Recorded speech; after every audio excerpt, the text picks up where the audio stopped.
Today, NATO is the bedrock of our defence. For 65 years, the alliance has helped to keep our nation secure and our people safe. For 65 years, the UK has played a leading role at the heart of this alliance, with British troops serving alongside their NATO allies in Afghanistan, in the Baltics, and on counter-piracy missions around the world. And this year, the United Kingdom will host one of the most important summits in NATO's history.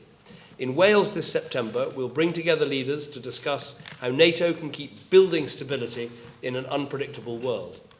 As host, Britain has a real opportunity to help shape the debate, and today the Secretary-General and I have agreed on 3 clear priorities for the Wales summit. First, we must consider the long-term implications of the Russia-Ukraine crisis. The last NATO summit to be held in Britain was the first since the fall of communism. It paved the way to reunite our divided continent and for our Eastern European partners to join the alliance. Today, they feel threatened once again. Russia's illegal aggression against Ukraine has underlined NATO's strength in collective defence, and allies have shown solidarity in response, sending planes, ships or troops. But at the Wales summit, we must strengthen our ability to respond quickly to any threat against an ally, to reassure those who fear for their own country's security, and to deter further Russian aggression. We should make clear to Russia that NATO has only ever sought to be her partner, not a threat. But Russia, by its own ongoing illegal actions in a neighbouring country and threatening behaviour to NATO allies, is preventing such cooperation in the future. Second, Afghanistan. As we near the end of NATO's longest ever combat mission, we should discuss the next chapter in our relationship with Afghanistan. How we can continue to train, advise and sustain the Afghan security forces to ensure that they preserve what we've achieved together, securing their own country and preventing Afghanistan from once again being a haven for terrorists. Finally, we must ensure that NATO is addressing the new risks from an unstable world of failed states, regional conflicts, terrorism and cyber attacks. In particular, we should agree how NATO can provide practical support to countries that need to strengthen their security sector. Whether in Libya, Georgia or the Gulf, we should work with those who want our help, sending specialist mentoring teams, providing advice on defence planning, or even offering full-scale training missions like the one Libyan troops are completing right here in Britain. By investing in these troops now, we will ensure more countries have strong and capable armed forces that can secure their own countries and consequently foster stability across the world. And while we invest in troops elsewhere, so we must invest in our armed forces here at home. As one of only 4 allies that meet the NATO 2% GDP spending target, we should be encouraging fellow members to invest more and to do it more smartly. So these are ambitious priorities, but by working together, we will be stronger together, a rock-solid alliance that fosters global peace and stability, and an alliance that Britain is firmly committed to. Secretary-General. Thank you very much, Prime Minister. Thank you for a very positive and constructive meeting this afternoon. It's always great to talk to you. And I thank you for your strong commitment to our alliance. The Wales Summit in September will, as the Prime Minister said, be one of the most important in NATO's history. And it is fitting that it should take place in the United Kingdom, which plays such a leading role in NATO. Today, peace and stability are being put to the test from Eastern Europe to North Africa and the Middle East. So we must remain ready to deal with any threat to keep our nations safe. We must reinforce our network of partners and bolster their security forces to help keep the world stable. And we must reinvest in the vital link between Europe and America, because in a dangerous world, our Atlantic alliance of free democracies is indispensable. Russia's aggression against Ukraine has undermined the international order. NATO has already taken immediate steps to defend allies, and every NATO member contributes. Britain is playing a major role on land, at sea and in the air. In Wales, we will take further measures to keep our defences strong. Security has a price, but freedom doesn't come for free. Across Europe, we will all need to look at what we spend on our defense and how we spend it. The United Kingdom is leading by example. Despite the financial crisis, you continue to invest 2% of your economic output in defense and in deployable forces. At our summit in Wales, we must all show a commitment to do more and do better.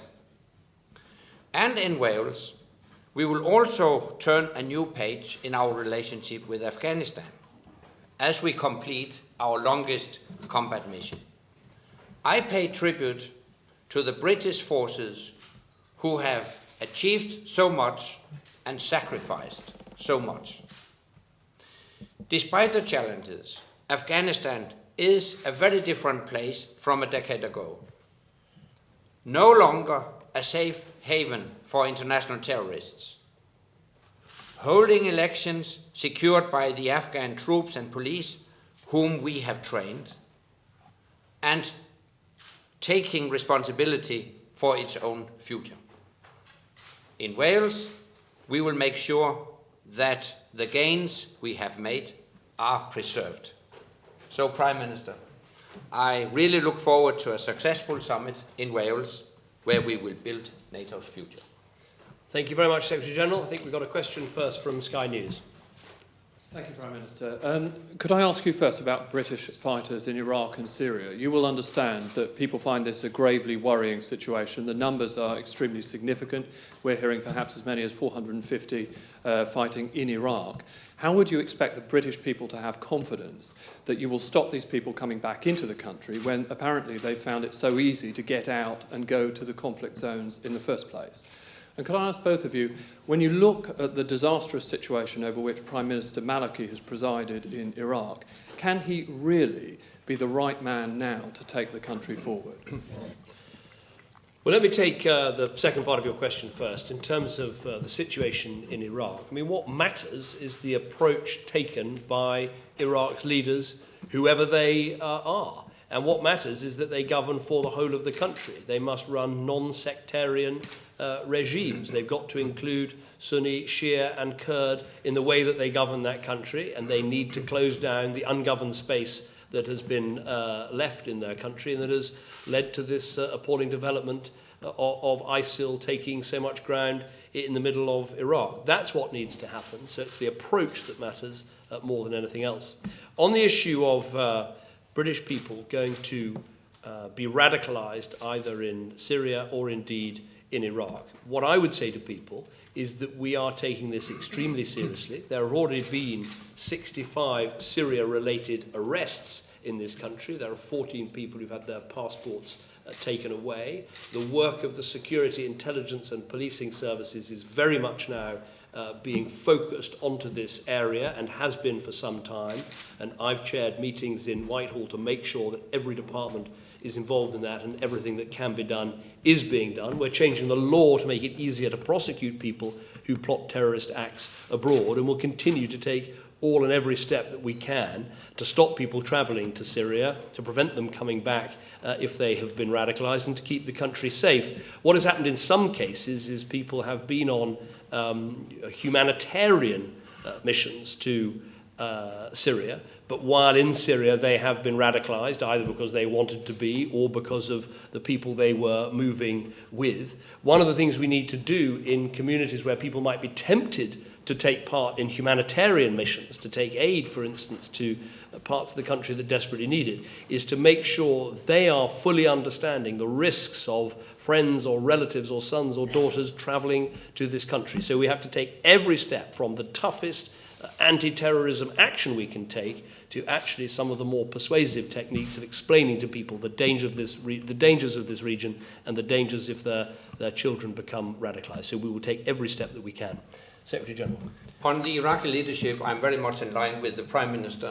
What really counts is the political approach, and what we need in Iraq is a much more inclusive government that also includes Sunni and Kurd communities. If I may add to this, another lesson learned from Iraq is the importance of training of local security forces. And that's exactly what we're going to do in Afghanistan. And that's also why at the Wales Summit we will prepare a NATO initiative to build defense capacity in partner countries and fragile states that need our assistance to build a strong security sector. Thank you. The record of Prime Minister Maliki is very poor in the areas that you're saying. Can you really have any confidence that it can change? There is no doubt that the government of Iraq has not given enough attention to healing sectarian divides, to including Sunni and Kurds in the government, to bringing the country together. One of the, we have to examine why we have this crisis in the centre of Iraq, and it is that combination of poor governance, of ungoverned space, of encouragement of extremism, which has created this space, which is going to be potentially a haven for terrorism, with all the dangers that I pointed out in the House of Commons yesterday. But look, I think it is important that I don't pick Iraq's leaders. The people of Iraq pick their leaders. But what matters is that those leaders, whoever they are now or in the future, run that country on a non-sectarian basis, because that running it on a more sectarian basis is part of the problem that is being dealt with today. So that is what needs to happen. I think we have a second question from PA. James Tatson from Press Association. How worried should we be about the build-up of Russian troops on the Ukrainian border? And also, to Mr. Rasmussen specifically, are you concerned about the UK's military capability if Scotland does vote to become independent? Well, let me take the question first. What we need to see is a change in the status quo in terms of Russia and Ukraine. We discussed this in some detail at the G7.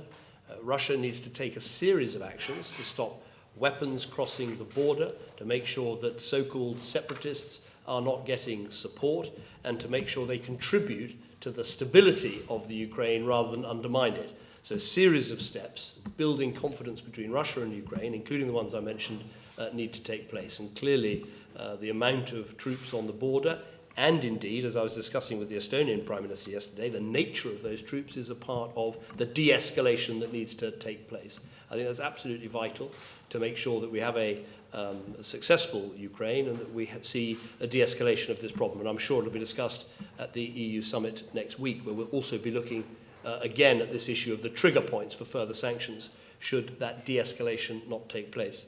We are now seeing a new military build-up, a Russian military build-up along the Ukrainian border. And it is indeed a matter of grave concern. So we call on Russia to stop the flow of weapons and equipment from Russia to separatist groups in eastern Ukraine. We call on Russia to stop the support for pro-Russian armed gangs in eastern Ukraine. And in general, we call on Russia to stop destabilizing the situation in eastern Ukraine and engage in a constructive manner with the political leadership in Kiev. On your second question, if I understood it correctly, it was about my confidence in UK defence spending. In the capabilities being maintained. In the capabilities being maintained in the UK contribution to NATO. Yeah, absolutely. I have discussed that with both the Prime Minister and the Minister of Defence. I know that the UK government is strongly committed to our defence spending benchmark. As you know, we have a NATO benchmark of 2%, and the UK is actually one of the 4 allies that spend on defence an amount of money equivalent to more than 2% of GDP. We highly appreciate that.